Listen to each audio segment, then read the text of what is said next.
बिस्मिल्लाहिर्रहमानिर्रहीम। सहीह बुखारी हदीस नंबर 961। हज़रत जाबिर बिन अब्दुल्ला रज़ी अल्लाह अन्हु से रिवायत है, उन्होंने कहा कि नबी सल्लल्लाहु अलैहि वसल्लम खड़े हुए, पहले नमाज पढ़ी, फिर लोगों के सामने खुतबा दिया। जब नबी सल्लल्लाहु अलैहि वसल्लम खुतबे से फारग हुए तो उतरकर औरतों के पास आए और उन्हें नसीहत फरमाई, जबकि आपने हजरत बलाल रजी अल्लाह अन्हु के हाथ का सहारा लिया हुआ था और बलाल अपना कपड़ा फैलाए हुए थे। औरतें इसमें अपने सदकात डाल रही थीं। राविये हदीस कहते हैं कि मैंने हजरत अता से कहा कि अब भी आप अमाम के लिए जरूरी समझते हैं कि वो नमाज से फारग होकर औरतों के पास आए और उन्हें नसीहत करे। उन्होंने जवाब दिया कि ये इनकी जिम्मेदारी तो है, लेकिन अब उन्हें क्या हो गया है कि वो अपनी जिम्मेदारी पूरी नहीं करते।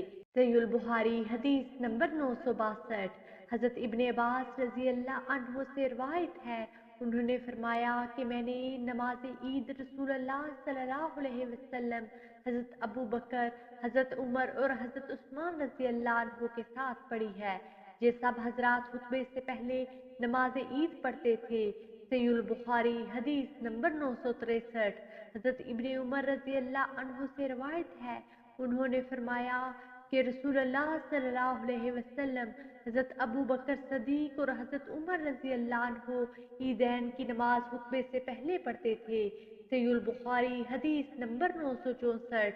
हजरत इब्ने अब्बास रजी अल्लाह अन्हु से रिवायत है कि नबी सल्लल्लाहु अलैहि वसल्लम ने ईद उल फितर के दिन 2 रकत नमाज पढ़ी, इससे पहले और इसके बाद कोई नमाज अदा न की। फिर औरतों की तरफ तशरीफ लाए और आपके हमरा हजरत बिलाल रजी अल्लाह अन्हु थे। औरतों को आपने सदका करने का हुक्म दिया तो वो हरात डालने लगी, हत्ता कि औरतें अपनी बालियां और हार तक डालने लगी। सहीह बुखारी हदीस नंबर 965। हजरत बरा बिन आज़ब रजी अल्लाह अन्हु से रिवायत है, उन्होंने कहा कि नबी सल्लल्लाहु अलैहि वसल्लम ने फरमाया, सबसे पहली चीज जिससे हम आज के दिन का आगाज करें वो ये है कि हम नमाज पढ़ें, फिर घरों को वापस हों और कुर्बानी करें। जिसने ऐसा किया इसने हमारी सुन्नत को पा लिया, और जिसने नमाज से पहले कुर्बानी ज़िबा की तो वो सिर्फ गोश्त है जो इसने अपने घर वालों के लिए तैयार किया, कुर्बानी नहीं है। अंसार के एक आदमी ने कहा, जिसे अबू बरदा बिन नियार कहा जाता था, अल्लाह के रसूल, मैं तो कुर्बानी का जानवर ज़िबा कर चुका हूँ। अब मेरे पास यकसाला बकरी का एक बच्चा है जो 2 दांते से बेहतर है।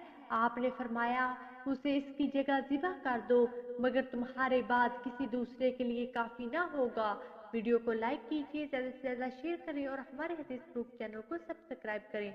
जज़ाकमुल्लाह खैरा। अगली वीडियो तक के लिए इजाजत दीजिए। अल्लाह निगहबान।